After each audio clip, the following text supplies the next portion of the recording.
We are back on the Rational Boomer podcast. Hopefully, your day is going well. It is Friday, and being a Friday, going into a weekend, we're doing probably a more different show than you're used to during the Rational Boomer podcast. A lot of times it's serious, and this one will have its serious points too. But the guest I have on, he's been on one other time. His name is Larry. His main claim to fame is that he's married to Ilona. And we all love Ilona. A lot of people will, there'll be a lot of questions after the show, and people go, Ilona's married to him? What the fuck happened? Was she drinking that day? Anyway, Larry, thanks for coming on. You reached out and wanted to come back on, and I'm more than happy to have you back on, in spite of the fact that you and I can get out of hand a little bit because you're a huge smartass, and well, so am I. So that's not always a great recipe for success, but I think it'll be fine today. Well, it could be entertaining. My number one goal, Mike, and thanks for having me on again, is to entertain. I have some good stories, but I'll keep them short. And also, I want to clarify the last time I was on, which I think was September, as you mentioned while we were talking, people thought I was a Trump supporter, which I'm not. I'm an independent, but I was not a fan of Joe Biden. And I believe I said on the show that I didn't think he would run. He'd have to drop out because of senility. And it came true, I think, a week later or so. And I did vote for Kamala. Yeah, I hate Trump. I can't believe what he's doing to our country. But I just want to make it clear now before everybody starts slinging their arrows that I do not support Trump. Yeah, you took a little heat on that one. I did. And I wasn't sure why. You know, people say, Are you mad at it? I go, No, I'm not mad at him. I had fun doing it. It's fine. I understood who you were and what you were doing, and that's all well and good. And you make a good point about not being a Biden fan, but not certainly not voting for Donald Trump. I think if we look in retrospect right now with the Joe Biden situation and we're honest about it, um, what really should have happened, given all we know now, what really should have happened is Joe Biden should have stuck by his plan of being a transition president and not even considering running in 2024. That's what should have happened. And then they would have had time to build another candidate, whether it be Kamala or whoever. But it didn't work out that way. One of the other things, once they were all in on Joe Biden, the worst part of that, he had a bad debate. Well, so did Donald Trump. But once the Democrats started going against their own guy, that was the fucking end of it. They just blew themselves up in that whole situation. Yeah, he said before he ran the first time that I'm a one-term president. I won't try and run again. Obviously, he went back on it. He also said, I won't pardon my son. He went back on that. They all lie to different degrees. Trump, when you say if we had honesty during the election, how about Trump saying, I don't know what Project 2025 is, never heard of it. I don't know anything. Now he's implementing it step by step. I mean, if he had said before the election, I'm going to lay off a ton of federal workers, he would have not gotten the votes that he got. But of course, he was going to hide that from word go anyway. But it's the way politics work. What is it with society where somebody can say the most vague or generic stuff like, I'm going to bring prices down. I'm going to bring inflation down. We're going to make our borders safe, have absolutely no plan. And people will say, hey, I like that. Let's vote for that guy. It shows there's amount of a stupidity in this country that is truly amazing to me. And what exacerbates that, Mike, and I agree with you 100%. And this other bullshit, I'll end the war the first day I'm in office, all these Right. crazy. But everybody had a blueprint already because 4 years earlier he had said, I'm going to get Mexico to pay for the wall. Mexico didn't pay a nickel for the wall, yet people sort of forgot, oh, he makes promises that are empty and hollow and don't get fulfilled, but yet I'll vote for him again anyway. You It's know, what do you think the problem was? I mean, I said logically and common sense, it made every bit of sense in the world that Kamala would easily beat Donald Trump because Donald Trump was the worst candidate in presidential history. All logic, common sense told me that was what would happen, and it didn't. What was the problem there? I'll tell you my take. And well, let's make a list of all the presidential candidates that were convicted felons when they ran. Oh, wait, there's only one. But I Right. recently read an article in Esquire about they interviewed a bunch of young men between ages 18 and 30, minorities, white guys, all different students, blue collar. And a lot of them said, I'm sick of being in sort of the downtrodden, and even the minorities thought Trump was going to make their lot better before he started deporting everybody. It was a big sham, but unfortunately, Kamala didn't inspire enough people. I thought personally, as you may have, that a lot of these Kamala voters were like, I'm just going to sit in the weeds here and I'll come out on election day, but I'm not going to say I'm against Trump for whatever reason. And I just Right. thought nobody can vote for Trump. So many people, but didn't happen. Obviously, we were wrong. So, Yeah, it uh, was weird. How much do you think racism and sexism played into this? I personally think it's a lot, and we should learn a lesson from that. We put a black woman up. I didn't see a problem with it, but apparently a lot of people do, including Democrats. I agree. Yeah, and people don't say I'm not going to vote for her because I'm racist. They just say I'm voting for Trump. Um, Before we go too far, because I don't think we had a good laugh yet, so I'm going to tell you a very short story involving Sure. Queen Ilona. Last week I went for a colonoscopy, which I advocate everybody do, right? Every 5 or 10 years. So I'm in the waiting room with Ilona, and I sit down, and across the doctor's waiting room, this woman keeps looking at me for the first 5 minutes or so, and I'm thinking, this chick's digging me. So finally, I lean over to Ilona. I go, don't look now, but the woman straight across keeps staring at me. And of course, she looks at the woman right away, and then she looks at me and goes, "You idiot. There's a TV set right above your head." I didn't notice, but there was like a flat screen TV above me, and the woman was watching that. And here I am thinking, "Oh, she's digging me." So anyway, Well, Larry, how old a guy are you? I'm 60. I'm going to be I 65 next month. 62. 62. I will Yeah. tell you this, and this is just my opinion, but there isn't a lot of market for a 60, 62, or 65-year-old man in the single world these days, especially Don't. when you're sitting there next to your wife, for fuck's sake. Mike, you're really shattering my image. But I do look a lot like George Clooney. I mean, that's hard to deny. So, I thought maybe. Well, I could deny it. I think we both look as close to George Clooney because neither one of us are close to that. Um, now, you said you were independent. I am. Were you always an independent, or were you a Republican at one point? Never a full-fledged Republican. My mother was dyed-in-the-wood Democrat, and I'm left-leaning centrist. So I do tend to agree with more democratic policies, but I also agree with um, smaller government, less spending. And when I lived in New York State, which I did for 20 years, New York City, I voted against Hillary when she ran for Senate. I voted for the Republican candidate, a guy named Rick Laszlo, who lost, but I felt she was a carpetbagger, and I had a lot of reasons I didn't like her. So here's my constant refrain, Mike, and I think you can respect this. I say anybody who proclaims I'm a Democrat or I'm a Republican and I vote that way no matter who the candidate is, to me, you're ceding your free will and your independent judgment because not every candidate put up by either party is necessarily the best one. And to me, as an independent, if the Republicans have a better candidate, I'll vote for that person. But more often, I tend to side with the Democratic Party, but I'm not a member.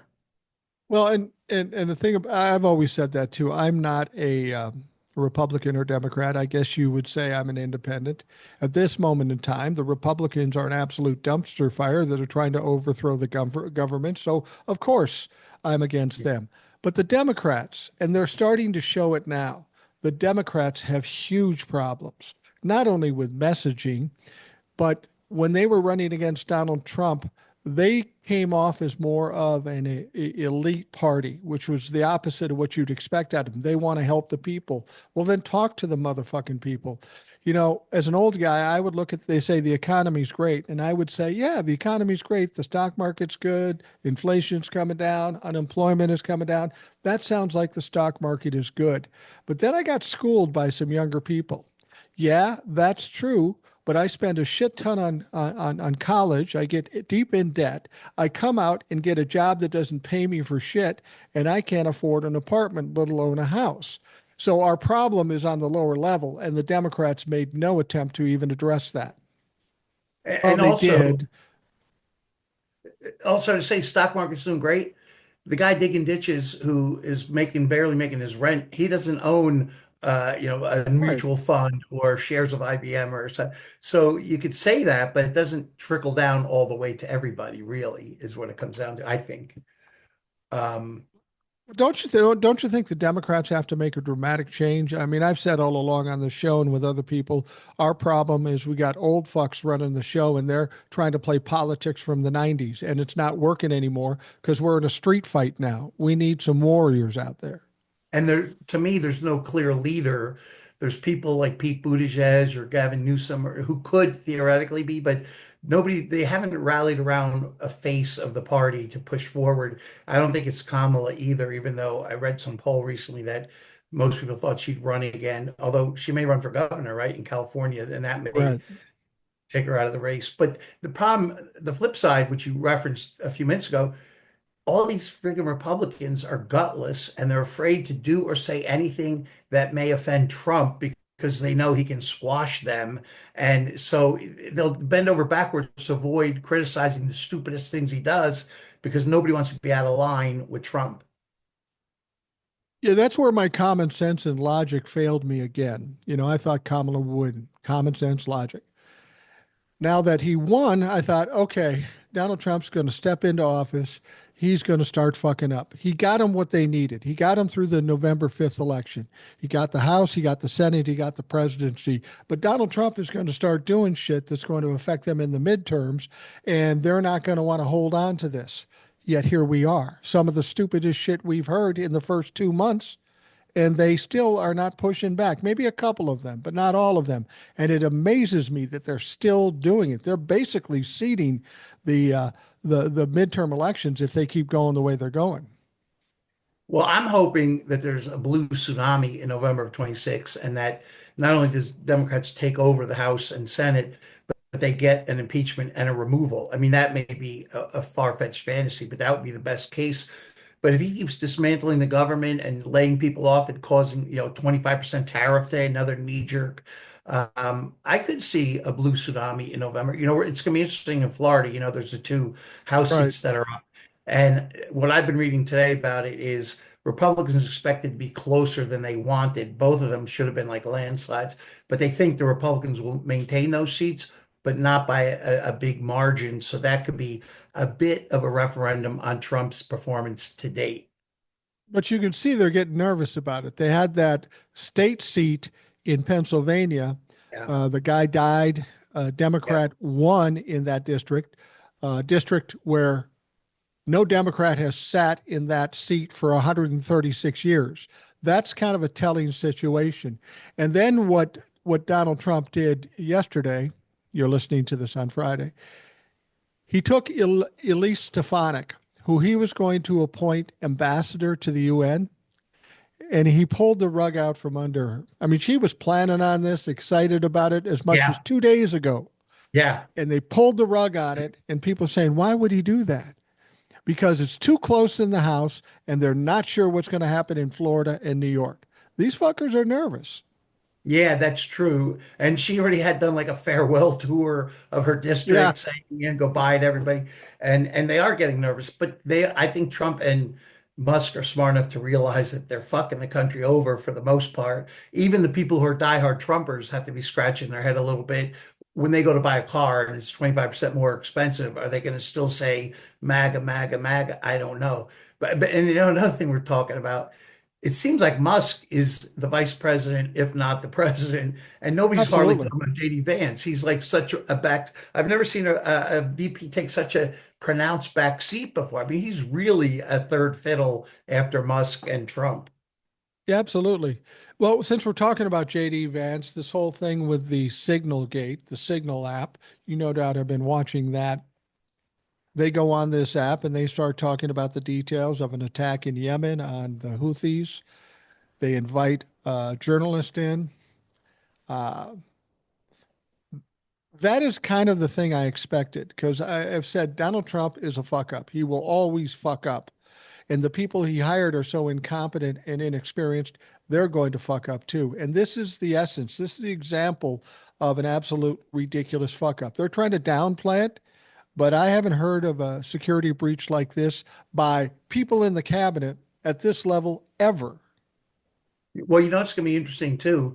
I recently read, they all denied it at first, no classified information, blah, blah, blah. Now there's people say we should bring them up on charges for lying about this breach. That's as bad as the breach itself. And numerous of, oh, it's an illusion. It's not really a security breach. And then Hegseth had the guts or balls or stupidity to come out and say, well, we didn't specify flight plans. We didn't specify bombing coordinates. Like these are all irrelevancies because the bigger picture, the plans were all there, and he's trying to pin it on the fact that the minutia wasn't disclosed. It's laughable. It's pathetic. I saw something on Facebook where someone, how everybody says he's got a drinking problem. Somebody wrote, Pete Hegseth has a thinking problem, which is He pretty good. does. He Yeah. does. Well, what's ironic is they're saying now after 3 days, I can't believe you're still talking about it. Yeah. Well, Right. motherfuckers, you talked about Hillary's emails for 2 years and you never found the motherfucking server. This is the contradiction for them. This is the double standards they have. Right. But Democrats have to take note of that. They ran Hillary Clinton's shit down the Democrats' throat. They co-opted Comey to bring it back up before the election. We need to stay on top of this and keep shoving it down their throats and keep it up and keep it in focus and keep all the economy situations.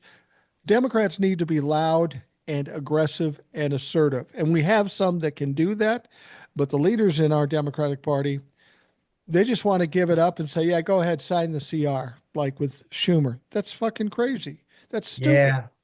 Yeah, the Democratic Party is definitely not sophisticated in the sort of PR spin, and they have so much to work with. We have a president who's bankrupted six casinos, and he's running the economy. The list is unending, and they're not really capitalizing on it. Larry, you're a businessman, right? You're in Yeah, business for yourself. yeah.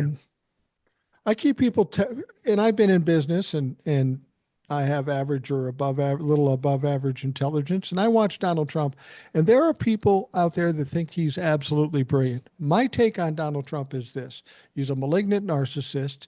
He doesn't do anything with any thought. It's all emotional. It's all reactionary. He says whatever he says at the moment because he thinks it'll get him out of that particular situation. He's cocky enough to think that even if he's in trouble, he can talk his way out, which he never can do.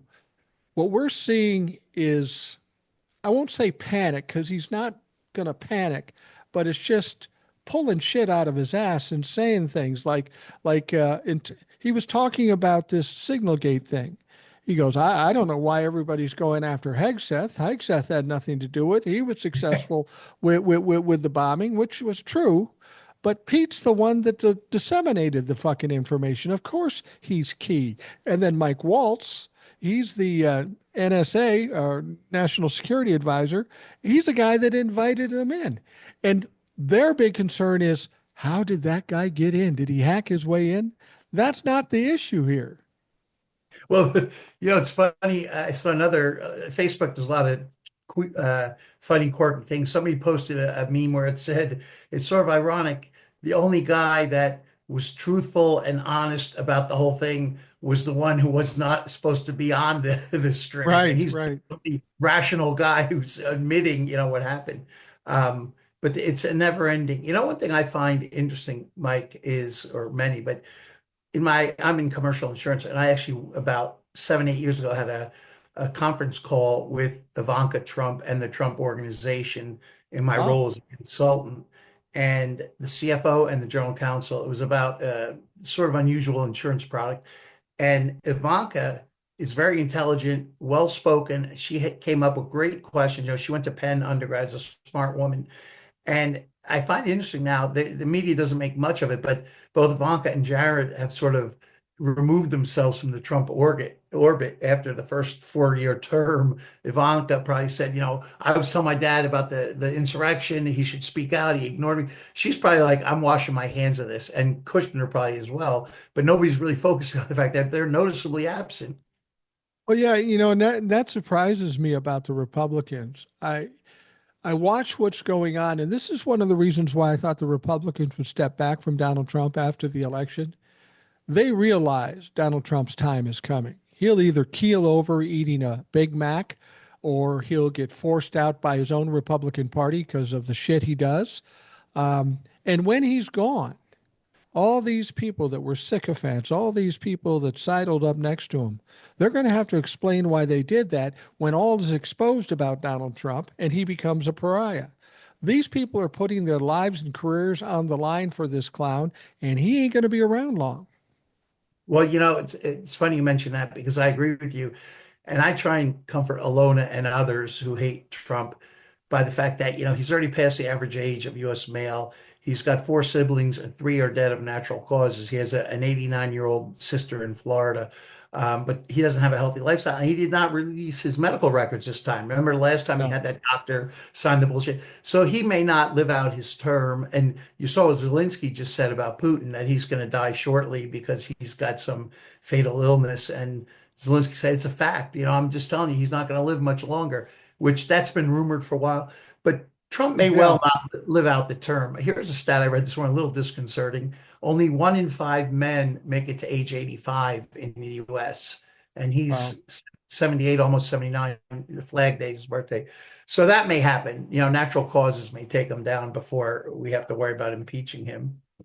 But don't you think, I'm always cautious to bring this up on TikTok because they freak out about it. But here it's a little different.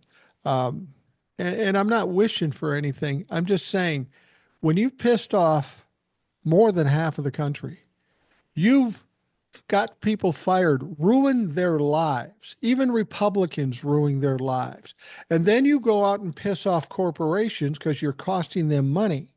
And then you piss off other countries in the Middle East and in Europe and stuff like that. JFK didn't do that much shit, Well, really.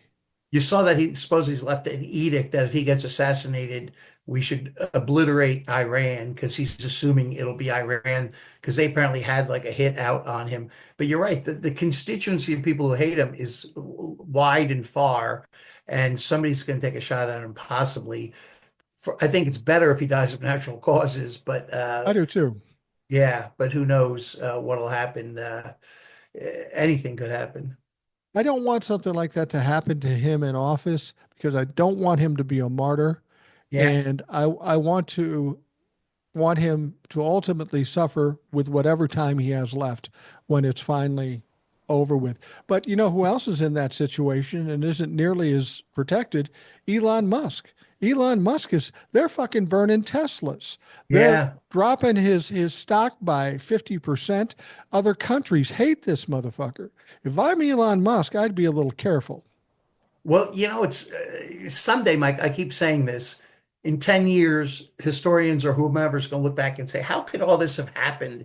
It's like we look at Nazi Germany. How did people agree with it?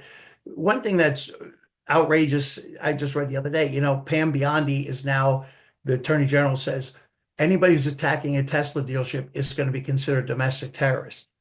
Attack the US Capitol and beat law enforcement officers, that's fine. But if you attack Tesla, you're a terrorist. And now Trump wants to explore giving the J6 insurrectionists compensation. Isn't that outrageous? We're going to compensate people who attacked law enforcement officers. Now, this isn't going to wear well in history for Donald Trump. It's going to be horrible. They always say Don Jr. is going to run, Barron's going to run. I got to tell you, by the time Donald Trump's done and out of here, the Trump name is not going to be very welcome in politics or business. I feel sorry for people who carry that Trump name. And I know Ivanka got rid of it and it Yeah. went with Kushner instead, which isn't a lot better, but it's not as high profile. Yeah, and I agree with you. I don't think my wife has done some studying of cults, and she says the Trumpers are a cult. And when he goes, however it may be, you can't just replace a cult leader. It's got to be someone who's already strong personality in there. And to them say, oh, Donald's gone, but here's Eric Jr. or whomever, that's not going to work. I think at that point, the MAGA gets dispersed. I hope anyway.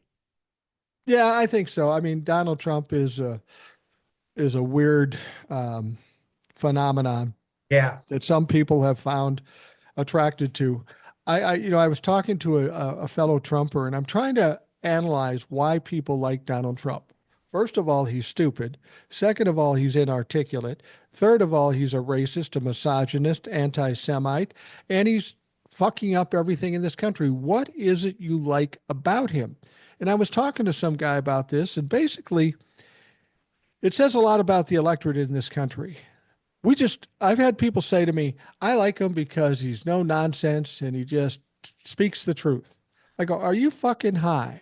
You mean like when he told us prices are going to come down and now he says they're going to go up? Is that the no bullshit that you were talking to us about? I think people are just fans of people who are strong and want to fight for them because they feel like they've been oppressed by the government all these years. And this is the first guy in government to say, fuck the government, we're going to fight you guys, even Yeah, though he's lying.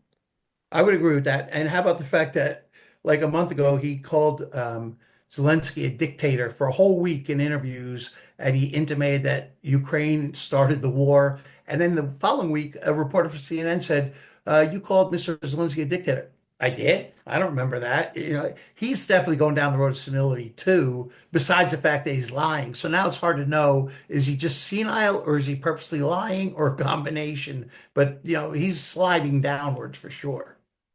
Here's what I've learned about narcissists. When they get in a position or they're pushed in the corner or they feel particularly hyped up, they say whatever comes to their mind and ever goes out of their mouth. They will burn bridges and they will scorch the earth without even thinking about it. They have no control over it. And then they have to walk it back later. And generally they say, I never said that. That's exactly what Yeah. Donald Trump does. Or I was kidding. Oh, I was just kidding when I said that. Yeah. And then I think he's one who coined the term alternate facts, right? So it's not a Yeah. lie. It's just I'm coming up with different facts that aren't actually true, but I'll call it alternate facts. It's preposterous. It's like we're living in a dream scenario how this could happen in America. Well, I'm a retired guy. You're not. You're still working. When you see what's happening with Elon Musk and the cutting of jobs and the funding for all these things, if you're a farmer, you're fucked. Thanks, Donald Trump. If you're a veteran, you're fucked. Thanks, Donald Trump. Somebody who works in the insurance business like yourself, commercial insurance, somebody who's still in business, how is what's going on now impacting you, or has it impacted you at all yet? Well, it's impacting the insurance industry. Me personally, not yet directly, but all these tariffs are going to raise prices for things like automobile replacement parts, even Right. building lumber to replace the houses that have been burned by wildfires. All those things are more expensive. And as that comes to market, insurance goes up. And guess who pays the increase in insurance premium? The poor guy who needs to buy fire insurance on his house. So Trump's Right. going to hit everybody's pocketbook across the board, I think. And at some point, people are going to say, oh, that thing about lowering the prices and stopping the war, all those were bullshit lies. I can't believe they haven't realized it yet, but to me, these Trumpers have to start to be seeing the light. I think. I don't know. I was talking with somebody about that, and I would say that would be the case too. When it hits your pocketbook, when it pinches you in the ass, that would hopefully be the moment that you wake up. Yet I still see people like farmers who are getting their asses kicked saying, well, I'd still vote for Donald Trump. And people still doing that. And when I look at history and how it's always gone, we have high points and we have low points. And it seems like every time we have a low point, the motherfucker has to crash and burn before anybody takes notice. And I'm afraid that's kind of what we're going to have to do. It's going to have to get real ugly and real bad. I hate to say that, but Yeah. maybe that's what's so let's get it done quick so we can start heading back up. One of the things that I find a bit of the Trump phenomena, last week Alona and I were in Florida. We had a 3 hour ride in a very rural area with a lot of like trailer homes. And probably 1 out of 5 trailer homes had a Trump sign on it and a US Right. flag. And these people, Trump wouldn't piss on them if they were on fire. He has no regard for anybody in a lower socioeconomic strata. But No. somehow they've been convinced Trump's our guy. He's out there for us.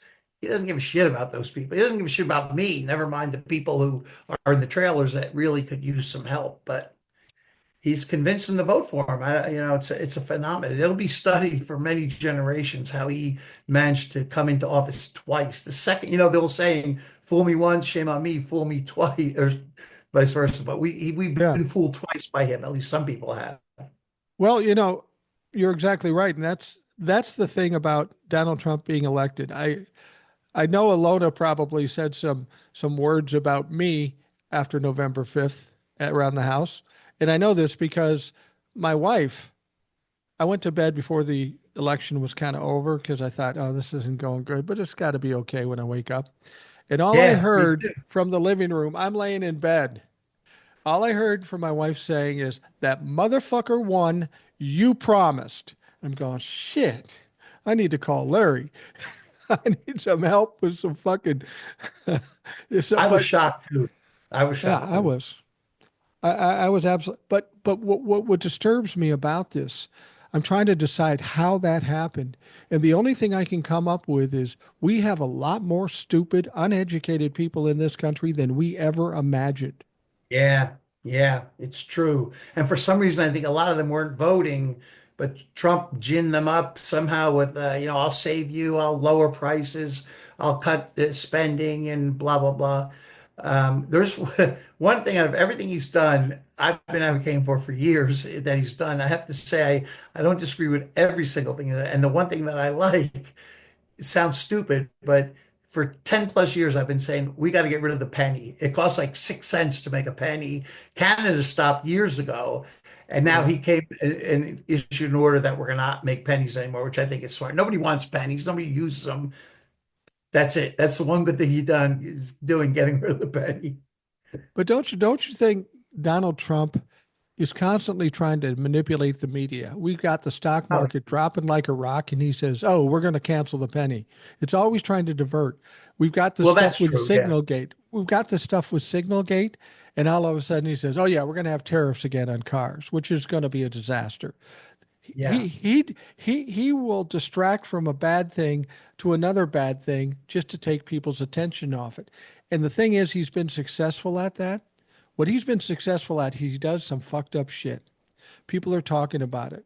And then he does some other fucked up shit. Now we're talking about that. We completely forget about the first fucked up shit. It doesn't Yeah, that's come true. together. He doesn't come into a pile. He just keeps shifting the focus. I hope that we've What learned a lesson out of this. One thing also that I thought was supremely petty and stupid, and it sort of went by without as much fanfare. The guy is supposed to be the president of the United States, running every aspect of the country, commander in chief, all these things.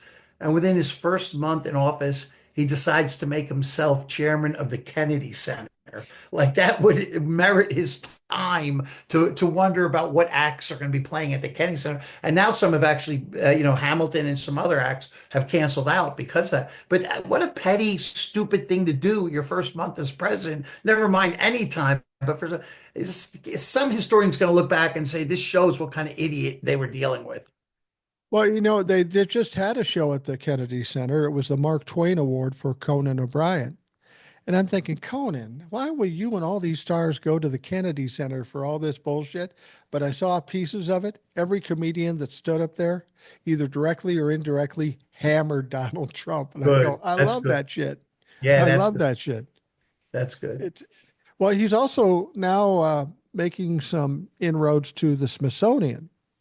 Oh, is he? I didn't know that. Yeah, that came out yesterday, and I don't know what the fuck he's going to do, but when you got two wars that you said you were going to end and the economy going to shit and tariffs and your security group out on fucking shit, they might as well put it on Facebook at this point. Yeah. This is what you're worried about. He, he's like a kid with ADHD. He can't Yes. focus on anything for any period of time. I'm sure he's threatened Fordham University and University of Pennsylvania that if they ever release his college transcripts, he'll sue them. So we know those are not complimentary if he's threatening No. lawsuit. He didn't do well in school. I'm sure he bought some grades and all that stuff. But his stupidity just has no end, right? Every day it's another stupid, ridiculous thing that he's come up with. This thing about wanting to impeach judges that disagree with him. That's so ridiculous. That's so like Adolf Hitler, dictator. And even John Roberts now is pushing back. Finally, they might have a little bit of guts on the Supreme Court because they realize the whole. And the ABA, I don't know if you saw it today, the ABA issued a long statement about having to defend the courts and the legal profession in light of the attacks from the federal government. Well, and Mike Johnson has come out and said that he wants to introduce something to defund all federal courts. This is fucking ridiculous. Unbelievable. There's another bit of news that came out about Mike Johnson. I don't know if it's true, but I can only say what I've heard. There have been a couple of people who have come out and they see him on TikTok. So I don't know that it's true or not, but it could be. Um, that a couple of people have connected with Mike Johnson on the Grinder app. Mm. Wow. Oh, Now, now understand, I don't have a problem with people being gay. I have a right, problem with people who are gay who are trying to destroy the gay community, the right, LGBTQ. right, That's where I have the fucking right. problem. And we know that every time the Republicans come together, the Grinder app fucking breaks down. It implodes. It seems like there's a bunch of people with these repressed personalities that don't want to own up to who they are, so they just do the opposite and they go after these people. And Right. that's the troubling thing. They are constantly working against the people in this country, which is contrary to what their fucking job is. Yeah, you see that in like super church ministers and politicians who pass anti-gay legislation, and then they're sleeping with a guy who works for them or something. Yeah, I know it's a flaw in humanity, unfortunately. But I had not heard that about Johnson, but it wouldn't surprise me, I guess I would say. By the Are way, you and Mike, Alona? Are you and is he Alona? married? Is Johnson married? Do you Oh, know? yeah, Mike Johnson is married. He has a couple kids. Remember the story where they both, him and his son, had an app so they could look at each other's usage of porn and stuff like that? This was some weird Oh, fucking thing. I didn't. Well, I'll teach you something you may not know. I know you're an innocent Midwesterner. I am. You know the term when you have a gay person married to a straight person as a, the wife, or the woman we call the beard, but the term for that marriage is a lavender marriage. That's where one party's gay, but they don't admit it, so they hide it by getting married, and they call that a lavender marriage. Wow. Well, So you learn something. I have plenty of gay friends. None of them are in a lavender marriage, but apparently, if you're a politician, you can't. I mean, it's done all right for Pete Buttigieg. We have no Yeah. problems with Pete Buttigieg. Um, Now, are you and Alona religious folks, or are you?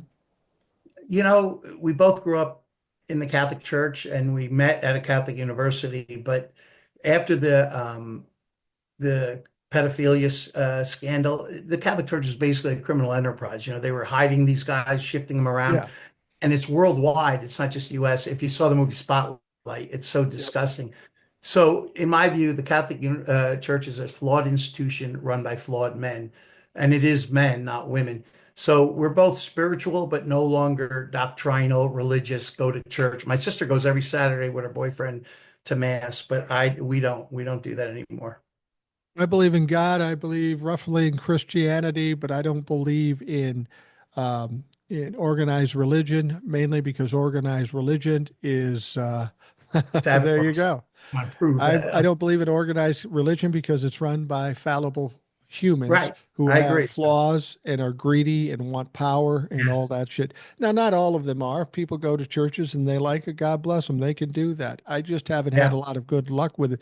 What do you think about how religion has been playing into our politics, which shouldn't be happening, but they believe it should? I agree. It's ridiculous. And another meme I saw on Facebook that I sent to Alona, because she's off Facebook now, but she loved this. There's a picture of Trump and Elon Musk looking at each other, and the caption says, "These two men have 18 children by 9 women. Go fuck yourself with your Jesus analogies or whatever." Because Yeah. really, the far right in normal times would say these guys. Trump was definitely cheating on Melania with Stormy Daniels. He didn't pay her 130,000 for nothing, and they both are having these kids out of wedlock, or at least Trump Musk is.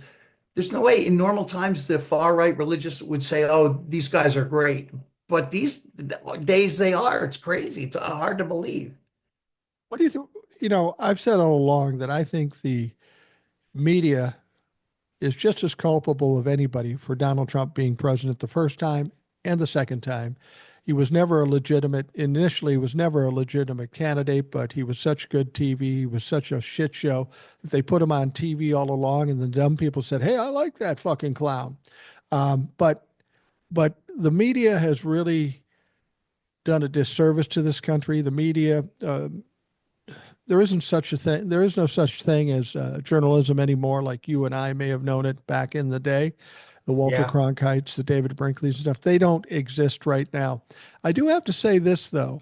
I have to give props where props are due to Jeffrey Goldberg and The Atlantic. Now, under normal situations like that, they might not have even sent out that information that, hey, I was in this thing. Now, some of the the the uh, the bad journalists or bad places might have used it and ran with it and just turned it into something crazy.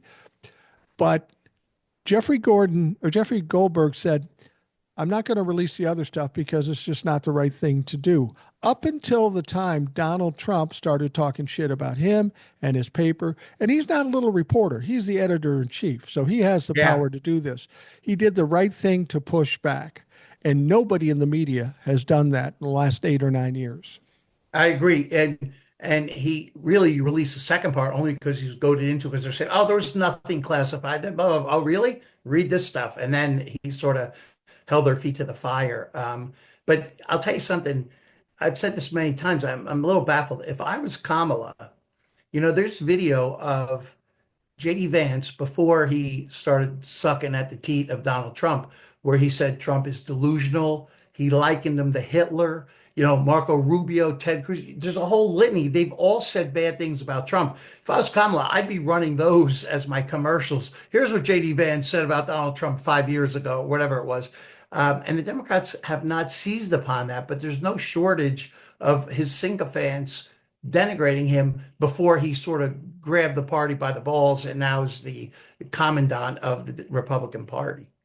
Now, I've said all along, well before the election, that Democrats just don't have the killer instinct. They don't have the ability or the wherewithal to enter the street fight we're currently in. And now people are finally starting to realize that. They're pushing back against Schumer. They're supporting Jasmine Crockett and all that shit. Do you think Democrats are finally getting it? I mean, do we see a big change in the Democratic Party between now and 2028? Because if they stay the way they are, they're going to have problems. Yeah, I agree with you. I think they understand it, that they have been ineffective and feckless, basically. The question is, though, who's going to rally them and lead them to the promised land? They need one or more charismatic, like a guy like Pete Buttigieg. The thing about Buttigieg, and Ilona and I listened to his memoir about being the mayor of South Bend, and it was sort of interesting, sort of boring. He went into how he improved the sewer systems and different things like that. But he's an extremely sharp guy. He graduated from Harvard. He was in the military. He was in the Middle East. If he were not gay, if he were just a straight white male like a JD Vance, and he had graduated Harvard, was in the military, mayor of South Bend, all that stuff, he probably would be the star of the party. Not to say Yeah. he's not potentially, but I think the gay thing holds him back, unfortunately, in our society. Well, I was saying the same thing. I'm certainly not racist. I thought Kamala would be a great president. I was looking forward to it. In fact, she was a woman and black or South Asian. I don't give a fuck. But we find out in November 5th that there is a racism, a lot of racism, a lot of sexism, and probably a lot of homophobia as well. Um, and I said, whoever is going to be the candidate in 2028, I don't think it's going to be Kamala, not after she lost. Not that Yeah. she wouldn't be a good candidate. My problem is we got to win at all costs, whatever it takes. And unfortunately, what we learned in November 5th, it almost has to be a white guy. Yeah, it's interesting, Mike. I don't know the exact stats, maybe you do, but Kamala did not get near the level of female support that was expected. Quite a number of No. women voted for Trump, which surprised me. He's on tape saying, I grab him by the pussy. I don't even ask, I just kiss him. And then he's found civilly liable, which George Stephanopoulos needs to understand, of sexual assault. I mean, so many things he's done that's inimical to women, yet they still support him. It's shocking. It's shocking. I don't know if Ilona has said this to you, but my wife is she was frustrated by Donald Trump winning, and she blames women a lot. I'm not going to go that far because I'm not fucking stupid. But she says that whether you're in the workplace or in politics, for whatever reason, women shit all over women. Now, I don't know if that's true. Is that something Ilona has suggested? No, but I will tell you, I've worked for some very big companies in my 35-year career. And you've probably heard this phrase, pulling up the ladder. And I have Yeah. seen women in senior roles, unfortunately, not a ton, but some who sort of pull up the ladder and they're like, okay, I'm the first VP of this group. I don't want anybody else coming up, any other women. I'm going to sort of try. It does happen. And that could be part of the psyche behind not voting for her. I don't know.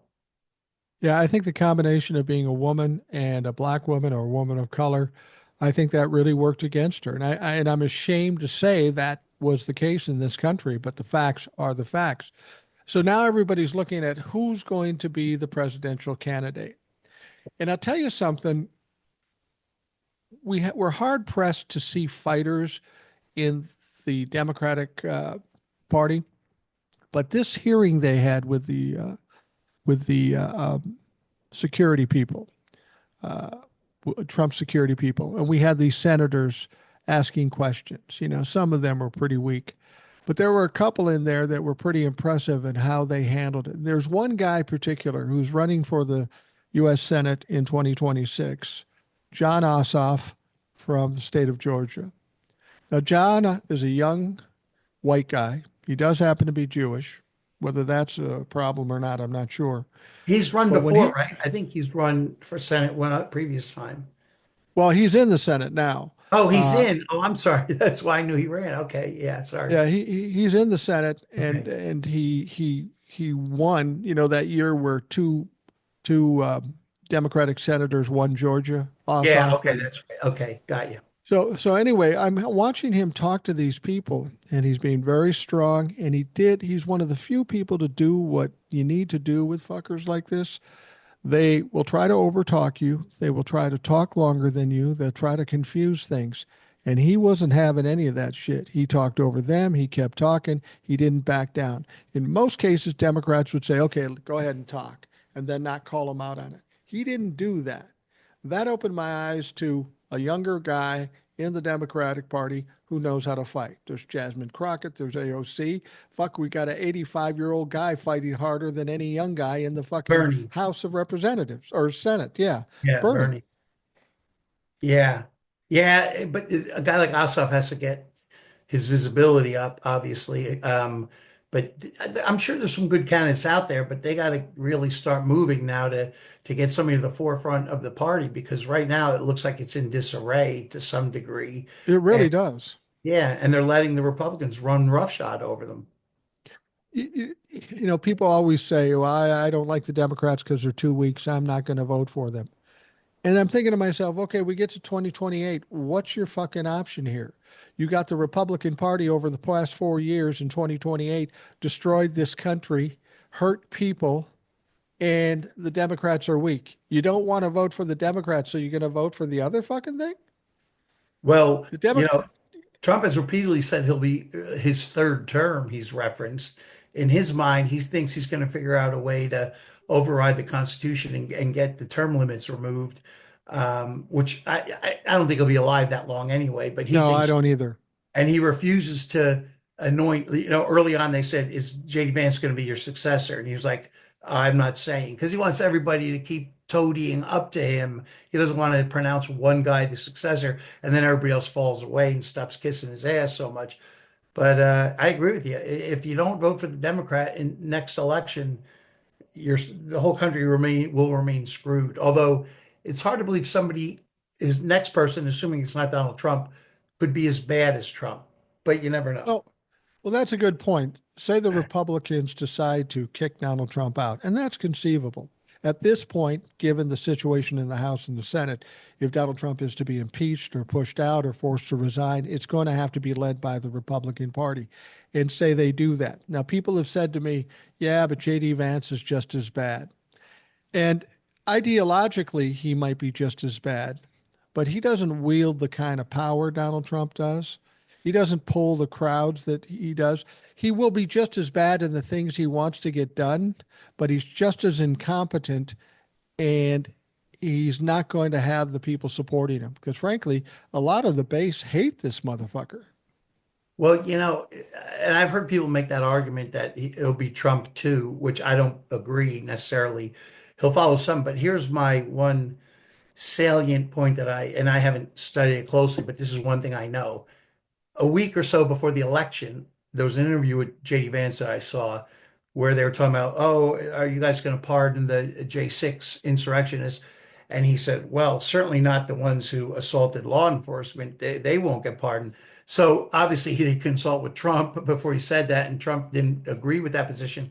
But at least in his mind, he was rational enough not to be that extreme that I'm going to pardon the people who assaulted police officers.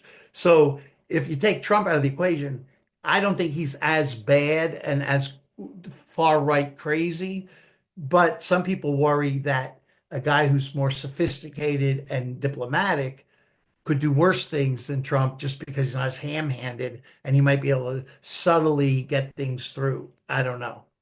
Well, that yeah, no, there is that to be considered. But like I say with Donald Trump is a aberration because Donald Trump is a wild card. He cannot be controlled. He's proven that. Not even the Republicans can control him. He'll do something stupid and then they'll try to pull him back, but he does something stupid every time. JD Vance has proven that he's pretty malleable, that you can control that motherfucker. Everybody's controlling him. And he Yeah, doesn't have the power. So you would hope that the Republicans would say, if we have any hopes of winning any election, you better fucking pull it back. And if you don't do that, we'll get rid of you too. So I think, JD Vance sucks. He's terrible. yeah, I think it would be a better situation if he's in because he's going to be more controllable and maybe not in full on dementia. yeah, I agree. And he has to some, it's funny you mention that too, because sometimes I think like Trump's 78, almost 79, and he's not going to be around 10 more years. He might think, you know what? I don't give a shit. I'll shoot off the nuclear bombs. I'm dying soon anyway. He might have that kind of attitude, like, I'm not going to be around for another 30 years, like kids who are drinking the polluted water and all that. That could be in the back of his mind. Who knows? Who knows? Well, he is a narcissist, so he doesn't really give a shit about anybody else, Yeah, including yeah, his family. yeah. The idea that he might anoint somebody for 2028, Donald Trump will never anoint anybody. The only person maybe he would anoint because he thought it would do him some good would be Don Jr. Right. And His please, own. and please, Republicans, run Don Jr. as president in 2028. Please fucking do that. That would be a huge disaster. He's weak, but he's dumb and crazy like Donald Trump. That would Yeah. be a disaster for the Republicans. I just hope Trump doesn't get his way and actually, if he does live long enough, that he would have some way to remove the term limits and keep himself up for another reelection. I don't think that's going to happen, but if he gets enough of a majority in the House and Senate, maybe there's some way they repeal it or something, or like what Rudy Giuliani did during 9/11 when he was supposed to be out of office and said, no, I'm going to stay as mayor because we have to get through this. Who knows? Who knows? He doesn't have that kind of time to uh, change the Constitution. Hopefully You not. remember? You remember when we were kids and they were talking about the ERA and the Equal Rights Amendment? Yeah. Remember, that was all a good thing. There was nothing negative in that fucking thing. Yeah. But here we are. It Yeah. still hasn't been fucking Right. Right. It's accepted by. not easy to Yeah. change it. But in his mind, he probably thinks he can issue an executive order and do away with term limits. Who knows? But hopefully there's some sanity prevails. If again, if he lives that long, he may not. It might be a moot point anyway. Yeah, it may be. You know, Democrats aren't doing much. They say they can't do much. They're saying, I think the Democrats are willing to sit back, let Donald Trump fuck up, and let the courts handle it. And we see the courts are pushing back on Donald Trump all the time. Then he appeals it and they push back, and then he's going to take it to the Supreme Court. And I think he fully believes because he stacked the Supreme Court that they're going to side with him no matter what.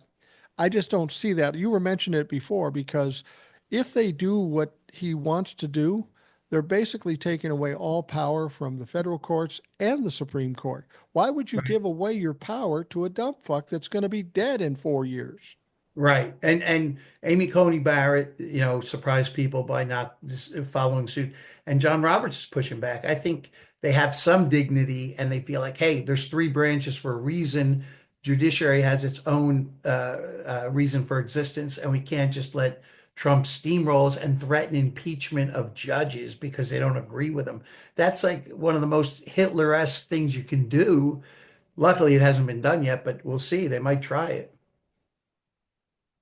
With if things don't work out with the courts, he just ignores the courts. People have said that the last line of defense are people like you and me, the general public, that the general public will be outraged and they will push back. We're already seeing it with all the protests in Washington, D.C., even though we're not seeing it on mainstream media, which is fucked up. So they have to Yeah. come to social media. What are your feelings about the people of this country when you start taking away their livelihoods, their health care, the elderly people that depend on Medicaid and or Medicare? I'm going to be on Medicare on April 1st. I'm 65. I do get Social Security, and I do have Medicare starting April 1st. Motherfuckers fuck with my Medicare. I'm literally going to walk down the street looking for red hats just to kick their motherfucking ass. Every Well, one of them. the White House just said the other day, I don't know if you saw it, but they issued a statement. We want to be very clear. We're not going to detract from Social Security, Medicaid, Medicare. We're not touching those because they know the AARP set, of which I'm a member, and you probably are too, is quite a powerful voting bloc. So I don't think that's going to happen, hopefully, because he realized if he screws with that, he's going to lose a lot of support, especially these people who are, living paycheck to paycheck off Social Security. So I don't know. I'm shocked. Mike, I have friends who graduated law school, are practicing attorneys, respected, sharp people. Up until Trump appeared on the scene, I always thought they were very intelligent, but they support him. And I'm shocked. I cannot believe it. These are not trailer dwellers. These are Right. sophisticated people with $1 million homes, and they still support Trump. I don't understand it. Regarding the Medicare and Social Security, I've said all along they don't dare touch that because there would literally be a revolution in this country. But there's Yeah, two factors we have to consider. He said we won't touch Medicare or Social Security. Two right. factors we have to consider. He's a dumb motherfucker and he's a pathological liar. So we have to take that into consideration. Do you think these people, these lawyers, these people that have some money are so short sighted that the only reason they support Donald Trump is because they think they're going to get a tax break? That could be the only reason why Yes, they vote for this guy. This yes. selfish, I need a tax break. I'm already paying less taxes than you and me. I need I think more of a tax break. I think that's part of it for sure. And then I hate to say it, but I also think some of them may be anti-immigrant, anti-black people, anti-Semitic, and they just feel like, hey, Trump's in my team. He doesn't like all these immigrants. And of course, they're not smart enough to think about, well, when I go to the hotel, there's no maid to make up the room anymore or pick the fruit or all that stuff. They don't look at that part of it. But I do think they're voting with their wallet to some extent. They think, but meanwhile, his first term, he hurt me because he put a $10,000 cap on property tax. Our property taxes are higher and we don't get tax deductibility. That was his sort of fuck you to the blue states. Let me put a Right. cap on property tax. He's not saving a lot of people a lot of money, maybe Elon Musk and the billionaires, but Yeah, it's amazing to me that the people that have no money in the red states still can't see it. They're getting hurt. They shut down the Department of Education. It may hurt us in the blue states now and again and may have some impact, but those red states are absolutely fucked. Those red states that count on 25% of their budget from the federal government is going to be gone. Maybe they don't care if their kids are educated. I well, can't and believe if you it. look at the bottom 10 states in terms of proficiency for schooling, grammar school, high school, 8 or 9 of the 10 are red states: Alabama, Mississippi, Georgia. Arkansas. There's quite a few of those. It's not Massachusetts, New York, it's the so but they don't it doesn't register with a lot of these people, unfortunately, it's unfortunate, but doing away with the Department of Education, that's going to hurt a lot of people. I have a friend whose daughter did work for an agency that works in Central Africa with the poor nations with their governments, and she lost her job as soon as they pulled the plug on USAID because they were funding the program with an NGO, non-governmental organization. It's far-reaching, his destruction. It's not just one segment. Um, You know, go ahead. No, I was going to say, I don't know when we're wrapping up, but I have a clean, funny joke to wrap it up. For anybody who's still listening, stick around because this is a good one. You'll laugh and it's clean. But go ahead, Mike. Well, we got about a half hour left, and Oh, we have that I much want time. to Okay. I want to leave some time to fuck around a little bit. I wanted to talk about the last time you were on. Um, you and I were kind of going at it pretty good, both smart asses and stuff. Right. A lot of people thought you might have been a Trump humper, which you are not. He's got the king fucking hat again. I do Um, feel like I'm royalty, but go ahead. Sorry, Mike. but I'll tell you one reason why I think people got mad at you, and it was Okay. about everybody was on edge about the election. All right, and Joe Yeah. Biden at the time was the candidate. Right. Um, and while you said you weren't a big fan of Donald Trump, just by virtue of speaking against Joe Biden, that's if you spoke against any Democrat, you were evil. Yeah. A lot of people on social media um, took a lot of heat. Now I've always said I'm picking the best guy or gal in this situation, and at that time Biden was the best choice. He'd beaten Trump once before, um, but you came out and spoke out against Joe Biden. Now more and more people are speaking out against him, in spite of the fact he was a good president. There were some shortcomings that put us in this situation right now. So I know there were some comments about you, and they did. Some people didn't like you because you spoke out against Biden more than they thought you were a Trump humper. Well, and I hate Trump. It's not, I hate everything about Trump.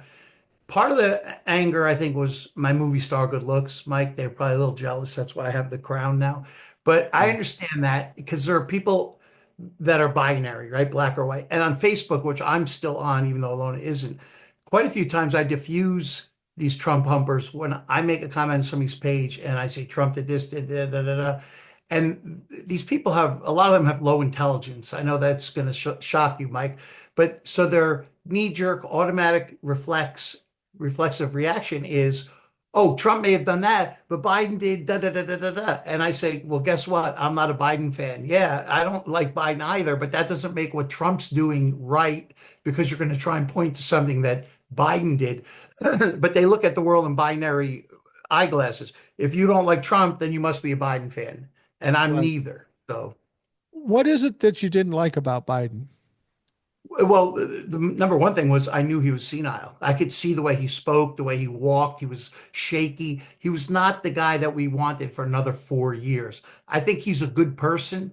He's, dignified. He's decent. He's not a mean-spirited asshole like Trump. And I don't really have a ton of dispute with his individual policies. It was just mainly the fact that I was not going to vote for someone who was clearly going down the path of senility and had trouble finishing a sentence and was being shielded. He wasn't doing many press conferences. He's older, and that's fine. I don't fault him, but he should have lived up to his promise that I'll be a one-term president. And once he went back on that, that caused my disdain for him to ratchet up even further. Well, the natural pushback from Democrats would be that, well, yeah, Joe's old and he's slow and he stutters and all this shit. That's beautiful. I like Canada. Canada. I like Canada too. But then people would say, well, so is Donald Trump. This fucker can't finish the Oh, yeah, I sentence too. agree. I agree. They try to equivocate it. Well, if you say this about Biden, you must like Donald Trump. So Donald Trump uh, is bad too. So explain that. You were in Well, kind of a weird spot there because you didn't like either one of them. But right. most of us looked at it, well, whether you like Biden or not, you got to vote for Biden so we don't get stuck with Trump. And those people that didn't vote or voted for the Green Party or something like that were part and parcel responsible for Donald Trump becoming president. Well, my view, Mike, and I'm not going to sit here and claim to be omniscient, but I was pretty sure Biden was going to be removed because he was visibly senile. And I was so upset with the Democratic Party. My position was, if you're going to run a senile guy, you're not getting my vote. I would certainly never vote for Trump, but I would vote for a third party, I guess, or not vote at all, which I know probably helps Trump. But also, let's be honest, I live in New Jersey. It didn't matter. Trump was not going to win New Jersey no matter what Larry Johannes did. So I wasn't too All right. worried about it, but I just wouldn't vote for a senile guy. That was, and as it turned out, they took him out, and I did vote for his successor, but that was a wasted vote, I guess. Well, that's a good point. That's a good point. You know, the people that were mad at you because they thought you were a Trump humper, while you wouldn't vote for Joe Biden, you did in fact vote for Kamala. I So did, yes, I so did. there's a little redemption for you. And regarding your claim to having movie star good looks. Now, Yes, I'm a male heterosexual. That's a better look, actually. this is a movie But I star. Look, I'm but sorry. as a male heterosexual, I can't speak to whether you're handsome or not. Right. But it would make sense that Ilona decided to marry you because it couldn't have been for your fucking personality. Hurts, Mike. I'll tell you this. I normally don't admit this to people, but I will tell you since you're harping on a sore spot. In college, I was actually on a calendar, a men of our college calendar, as a fundraiser for the Women's Business Club. I was Mr. May. So feel free to call me Mr. May if you'd like. Wow. That was a Wow. couple of years ago. I had darker hair and longer hair. Well, I But tell you what, when I was in college, I was on a milk carton because I never went to fucking class. So we've got that in common. We've got that fucking in common. there's Why do you have all these hats? I think I asked you this before. Yeah, You got a because chicken puppy? there's a chicken. Hi, Mike. How are you? What'd you say, boy? What? Because during COVID, I had quite a number of video calls. You know, nobody was doing in-person meetings, and in my job as a consultant, sometimes I get deposed, but not for depositions, but just for various bullshit meetings on Zoom. I got bored, so I would have masks and things here. Oh, here's one that you'll hate, but I bring this one out every once in a while. Hey, Mike, it's good to be on your show. What you're talking about me? Well, it was perfect. Everything I did was perfect, Mike. I don't know what was wrong. Tariff on your show, Mike. I'm putting a tariff on your show. I Well, know that did. you know what the show's going to be good for. What's that? If you talk to my sons and me doing this podcast and TikToks, they think I'm goofy for doing it. If they watch this show, they can at least say, "Well, he's not at least not as goofy as that motherfucker." Right. This guy's worse.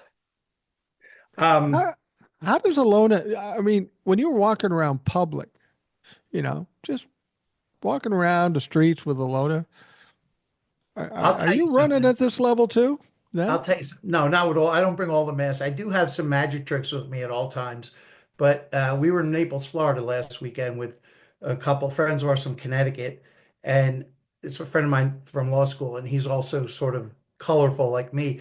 And his wife said to Alona at one point, you know, these guys, meaning my friend and I, are like Technicolor. And we could have married black and white, but we married Technicolor. So this is what we get, you know? So it's a little more interesting than a boring guy who, doesn't assert him. Although I'll tell you this too, my very first job out of law school, my mother was afraid I was going to get fired for being too, colorful. And her quote to me, and one of my best friends was there, and he still repeats it to me to this day. She said, now, Sonny, don't let your personality show for a couple of months. Because she was afraid like I'd give somebody a hot foot and get fired or something. But Well, let me anyway, ask you about that. I have one son that's got a lot of personality and he does well. I've got another son that's kind of quiet and more reserved. And I sat with him one time. I said, I wouldn't suggest I'm as colorful as you are, thank God, because, well, I'm a fucking adult. But I told my son, I said, you've got to express some kind of personality because when people look at you, They got to know who they're dealing with. And if you don't say anything or express anything, you're a mystery to them. And a mystery to them is probably a negative. So do people appreciate that you're as crazy as you are? At least they know what they're getting. Yeah, there's certain people say, "Oh, come to the dinner. It'll be more fun if you're there," that kind of thing. But I know I also can offend people and go a little too far now and then. So it's a fine line, and sometimes I cross it. So it just goes with the territory. If you're going to be outgoing, you're going to go too far. Sometimes you just have to be aware of that, I guess, is what it comes down to. It would be interesting to have you and I in the same room because people suggest I'm colorful because I talk, I'm bold, I say things, I use the word motherfucker every once in a while, and people say, yeah, he's a little out there, he's a little over the top. But I'd Well, be a fucking wallflower with you in that room. here's an example, Mike. I frequently have, which I've made myself, a rubber roach. It looks like a real roach. It's on a piece of fishing line attached Wait a to a minute. retractor. When you say roach, growing up, when you grow up, are we talking a bug or Yes, not a the pot the the? holder. No, a Yeah, regular, okay. it looks like a real cockroach, but it's rubber. I have it on a clear fishing line and it's attached to a retractable thing.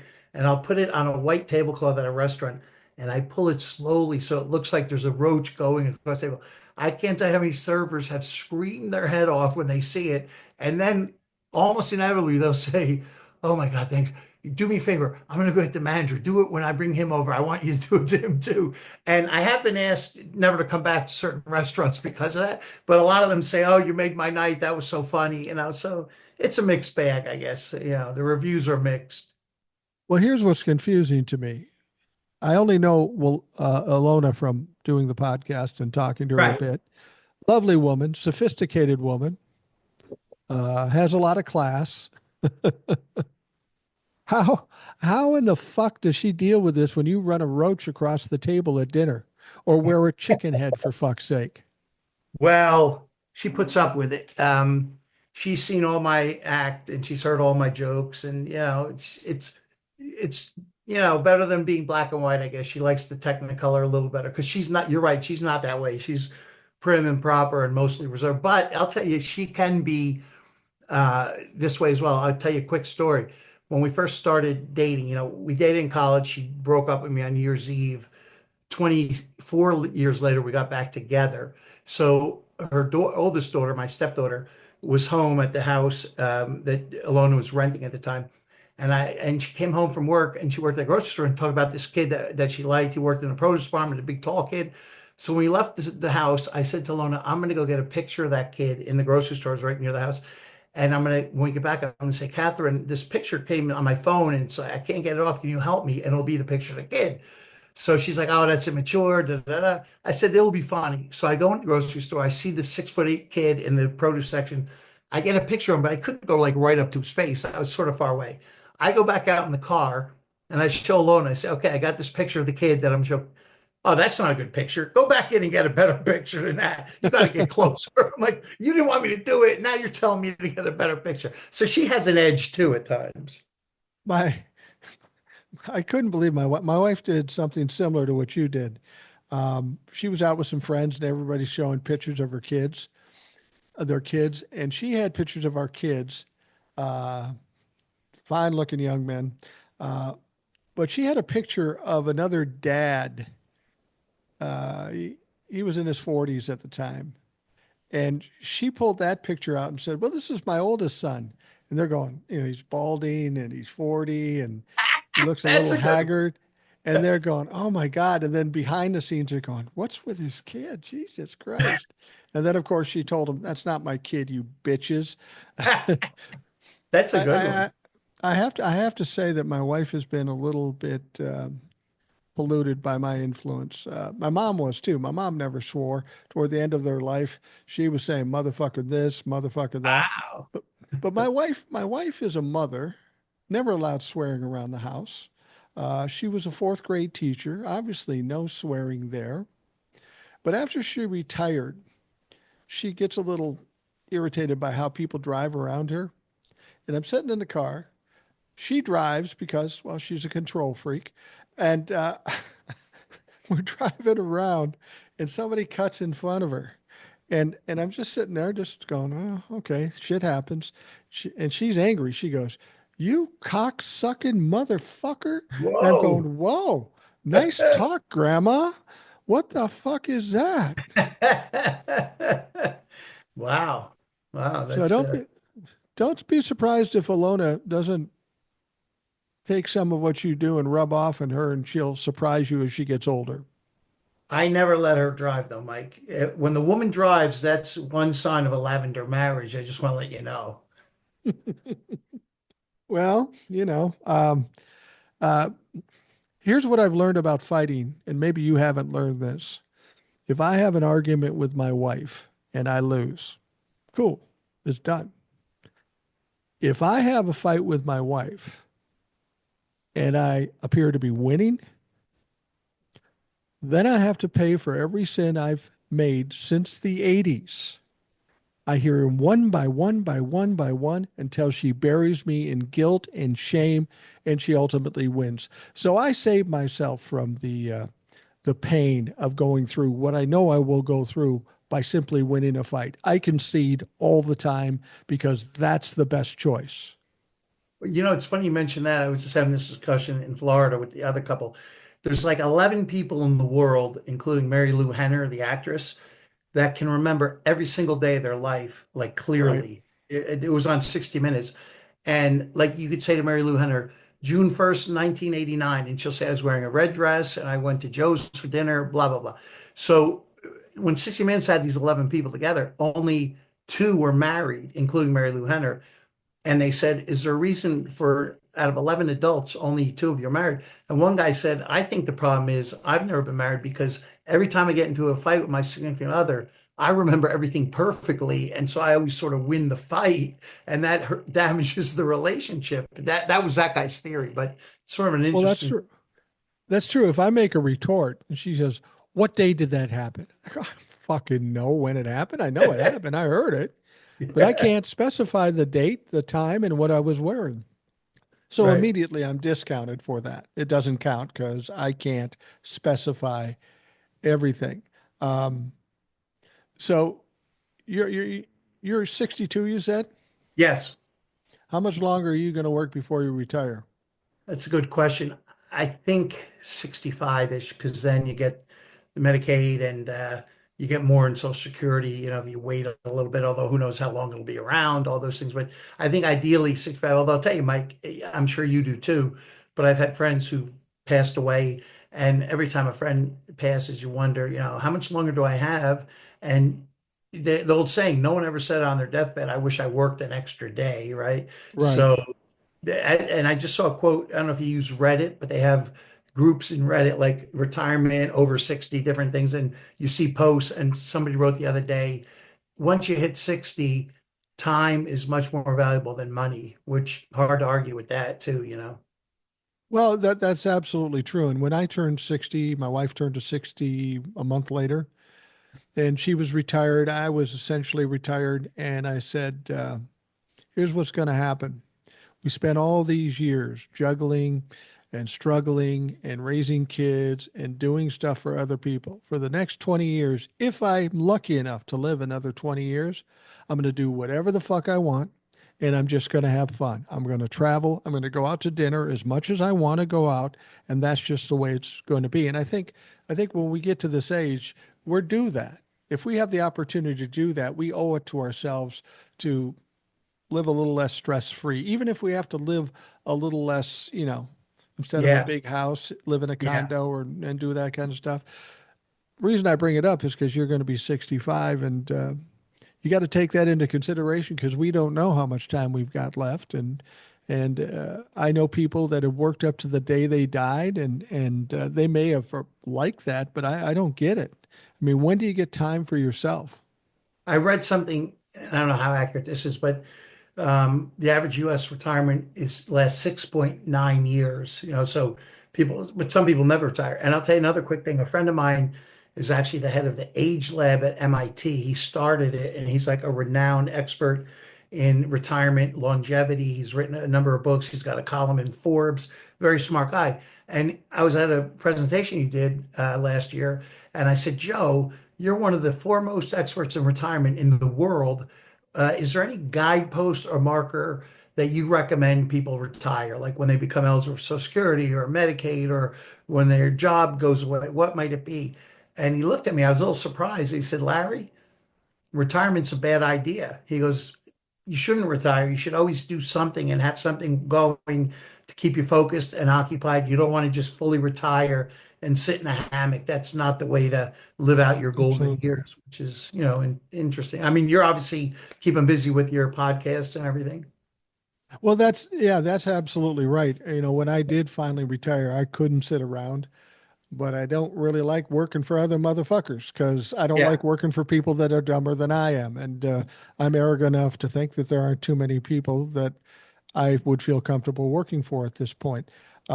So, in doing the TikToks, the one thing I found about doing TikToks, 5 to 8 TikToks a day and doing a podcast every day, um, it's not as time consuming as a job per se. And I have flexibility as to when and what I do. But it keeps me sharp because I got to keep thinking. I got to keep talking, keep my chops up in terms of what I do online or what I used to do on the radio. But I've kind of painted myself in a corner because of my age. If I have a day where I just don't feel like fucking doing anything and I don't do a TikTok because maybe I'm traveling, maybe I'm in the air or whatever, and I don't do a TikTok, or something happens with the podcast, it doesn't get released. First thing I get is emails going, Mike, are you okay? They think I'm fucking dead if I don't do the shit every day. So I'm kind of locked into having to do it until that time that I do die. That creates some pressure in a way, right? What A about little this, Mike? bit, but not bad. Could you just scale back and say I'm only doing Monday, Wednesday, Friday, or something like that? Or you think it's too late to backtrack? Would you lose followers? I don't know that I would lose followers, but here's the thing, like TikTok. TikTok pisses me off sometimes, and they pay me a little money to do what I'm doing. Um, and people say, well, why don't you just quit doing TikTok and do YouTube and all this stuff? And I feel an obligation. I have a lot of followers on TikTok. I have 450,000 followers on Wow. TikTok. And Wow. because of those followers, I can do a podcast and do all these other things. So I have a responsibility for them. I get people coming to me, you kept me sane today. You got talked me off the ledge. So I feel kind of a responsibility Yeah, that's to that's anybody I yeah. can talk to. If I The idea that I was going to do anybody any good by doing this, I never thought about that. I was just saying I talk a lot, so I'm just what I'm going to do. But when people started getting something out of it and they come to me and they say, Jesus, thank you. Now I feel responsible for it. And it's, people say you do an hour podcast every day in these TikToks. When I retired from broadcasting, I was doing traffic reports for 7 hours a day every 10 minutes. So this ain't shit Wow. comparatively. Well, I'll tell you, and you're right, not to pump up your massive ego. I know you're like Donald Trump, but you are enriching people's lives. Alona listens to you pretty much every day. Other than her voice and mine, yours is the one heard the most in this house because she's listening to you. So I'm sure a lot of people look forward to hearing what you have to say. So that's a nice thing about it, even if I think it probably does create some pressure, though, right? When you're feeling sick or you just don't feel like doing it, you sort of have to, right? Well, I never feel like I have to. I want to do it, and it's not that hard. I will say this, though, when we first talked the first time around, I Yeah, knew I was going to get into it a little bit because you didn't know me at all. And right. one of the first things you said was that every time you come downstairs, you hear my voice. That's beautiful, Thank you. absolutely adorable. I don't even know where you get these fucking masks. I'm running People for must live. president. I'm running for president. You're better off than what we've got. But you said that every time you come downstairs, you'd hear my voice, and Yes. as handsome and intelligent as you think you are, that had to get under your skin just a little fucking bit. Well, I was like, who the heck's this guy? Ironically, I was a political science major in college. Ilona was a business major, but she's far more steeped in politics than I am. She listens all the time to everything and she's on top of it all. All right, now we're almost at 90 minutes. So can I tell my joke? I've been dying. Absolutely. Tell your joke. Right. Hey, listen, Larry, I tell you what, this is what I always tell everybody. There are no rules in this show because it's my fucking show. It goes as long or as short as I decide I want it to fucking go. So take whatever time you need. So we don't have to worry about corporate phoning down and saying, Fuck get that no. guy home. I tell All you right. what, So, if we had a corporation that put pressure on me, we definitely go beyond their fucking sport. this guy dies and he goes to heaven. And St. Peter's looks at his list and he says to the guy, you did some good things in life, but you also did some bad stuff. I'm not sure you're getting in here. Is there any chance you did something good that we don't know about and maybe push you over the line so you get into heaven? And the guy says, well, I was driving down the road and I saw a little old lady being harassed by a motorcycle gang. So I pulled over and I went up to the biggest guy in the gang. I said, you screw with this little old lady, you're going to have to go through me. And I reached up and I ripped the nose ring right out of his nose. St. Peter goes, oh my God, that's amazing. That's impressive. When was that? Oh, about 3 minutes ago. All right. But, but well, I'm glad you decided to come back on, and people were able to get a real impression of you because when you have two smart asses and it starts out from the jump, Yeah. it just goes down a different path. Yeah. But people can now get a better sense of who you are and what you're thinking, and maybe get a little closer to answer the question, the important question that everybody's asking that listens to this podcast.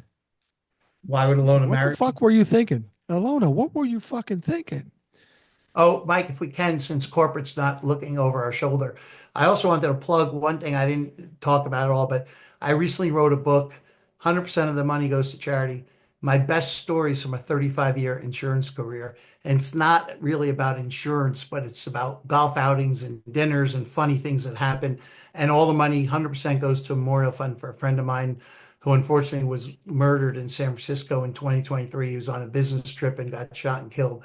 So Oh, all the money sorry. goes to, yeah, all the money goes to Memorial Fund. It's on Amazon called Laughs and Lessons, Stories from an Insurance Career. And it's got some really funny stories. It's got 19 reviews, all 5 star. Nice. Yeah. Laughs and lessons Stories from from an an, insurance career. Yep. by all means, check it out, especially since it goes to charity, because I know Larry's got more than enough money, so fuck you. Give it to charity. Well, these masks are not cheap, Mike. They cost No, I money. know. I know they cost money. We should probably promote uh, Ilona'S Substack too, because she's on there Yeah. quite a bit, and she writes some pretty amazing stuff. She's an amazing woman, and I would always suggest that you check Ilona on Substack. It's called Pebble in My Shoe, The Pebble in My Shoe, and it really is good. They're not long, but they're very impactful. Some of the things she's written on there. Ilona's a very insightful woman. She's a very smart woman. Uh, Somebody with a skull as thick as yours. Does any of that get through to you?